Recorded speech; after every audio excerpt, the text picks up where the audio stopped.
Un séisme majeur de magnitude 7,4 a brutalement frappé l'ouest de la Colombie.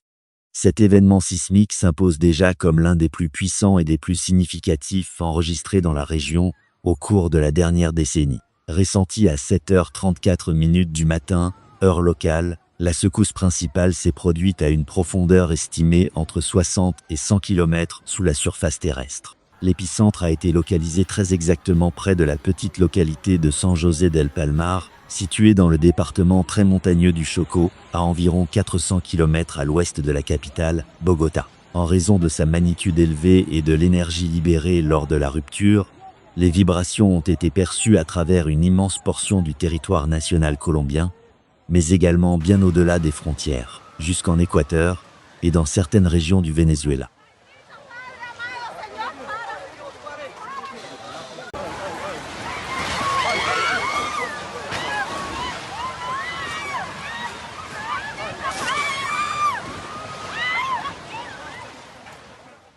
Selon les premières données consolidées par le Service géologique colombien et l'Institut d'études géologiques des États-Unis, plus de 2 millions de personnes ont été directement exposées à des secousses d'une intensité jugée forte à très forte. Dès les premières secondes qui ont suivi la secousse principale, des mouvements de panique ont été signalés dans plusieurs grandes métropoles du pays. À Bogota, Medellín et Cali, des millions d'habitants ont brusquement ressenti le sol se dérober sous leurs pieds. Dans la capitale, les systèmes d'alarme automatisés des immeubles et des véhicules se sont déclenchés simultanément, incitant des milliers de personnes à évacuer les bâtiments pour se rassembler dans les espaces ouverts et les parcs urbains.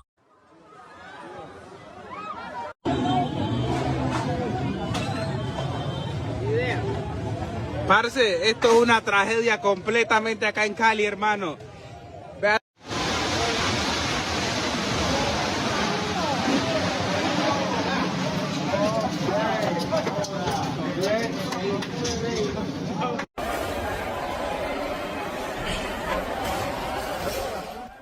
Les analyses cartographiques montrent que les impacts les plus sévères sur les infrastructures se concentrent principalement dans les départements de l'ouest et du centre de la Colombie, et plus particulièrement dans la zone connue sous le nom de l'Eje Cafetero, la région caféière. La ville de Pereira, capitale du département de Risaralda, figure parmi les agglomérations les plus sévèrement touchées par l'onde sismique. Les autorités municipales y ont fait état de dégâts structurels extrêmement lourds sur plusieurs édifices publics et résidentiels, nécessitant l'intervention immédiate des services d'urgence et la mise en place de périmètres de sécurité renforcés pour prévenir tout risque de suraccident.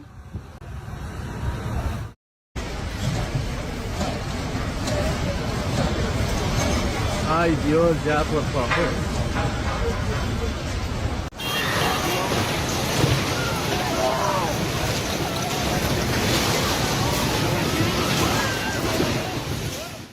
Dans le département voisin de Caldas, la ville de Manizales a elle aussi été le théâtre de dommages patrimoniaux particulièrement marquants. La tour de la cathédrale historique de la ville, véritable symbole architectural local, s'est en partie effondrée sous la force des vibrations. Les images de cet édifice endommagé ont rapidement fait le tour des réseaux sociaux et des médias régionaux, illustrant la violence du phénomène.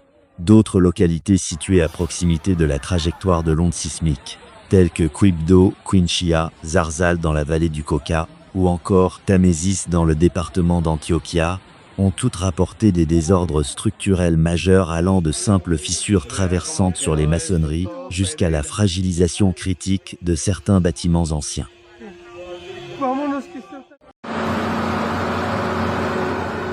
Daños completos.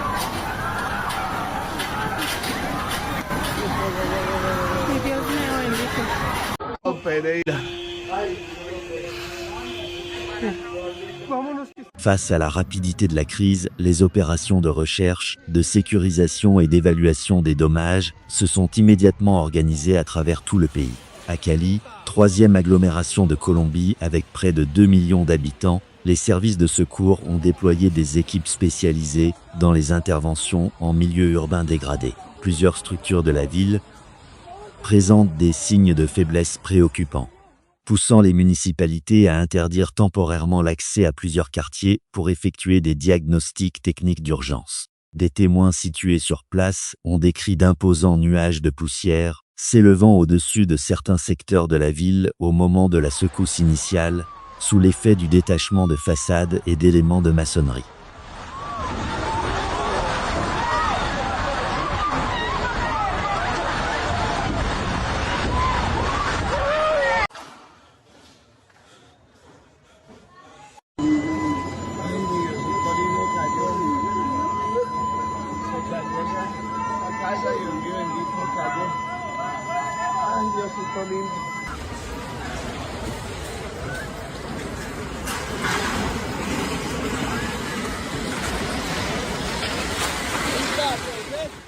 En vous rapprochant de la zone épicentrale, la situation logistique devient encore plus complexe. La commune de San José del Palmar, qui compte une population d'environ 4800 habitants, a directement absorbé une grande partie de l'énergie libérée par le séisme.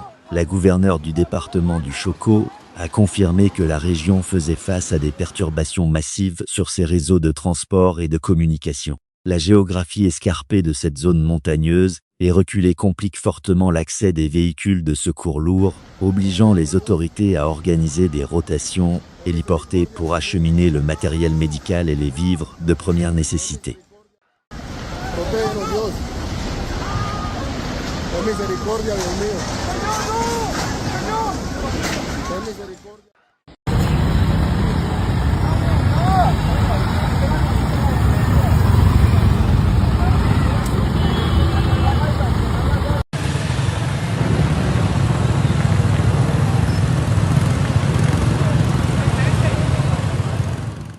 Dans la municipalité voisine de Novita, les responsables locaux ont indiqué que la population venait de traverser l'événement sismique le plus intense de l'histoire moderne de la commune.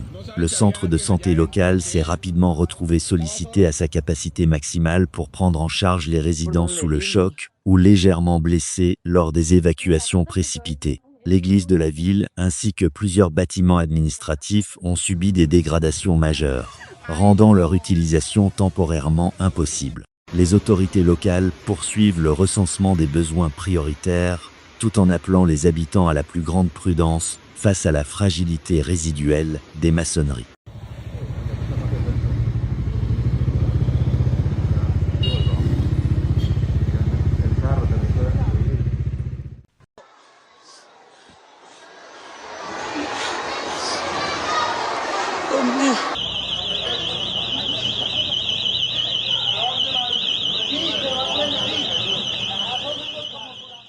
Au niveau national, le ministère de l'Intérieur colombien a précisé dans un bilan étape que plus de 20 municipalités réparties sur 5 départements avaient été affectées par le séisme à des degrés divers. À la secousse principale se sont ajoutées de nombreuses répliques secondaires, dont certaines ont atteint des magnitudes comprises entre 2,8 et 5,0.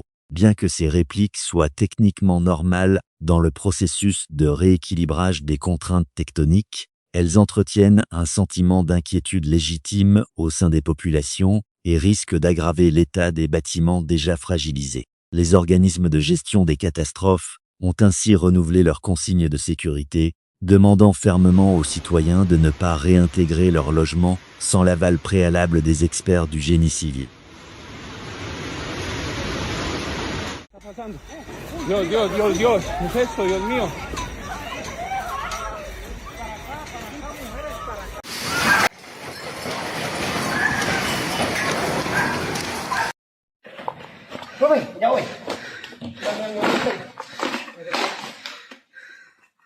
Les autorités poursuivent le rétablissement des communications avec les régions isolées et maintiennent le niveau d'alerte face aux éventuelles répliques.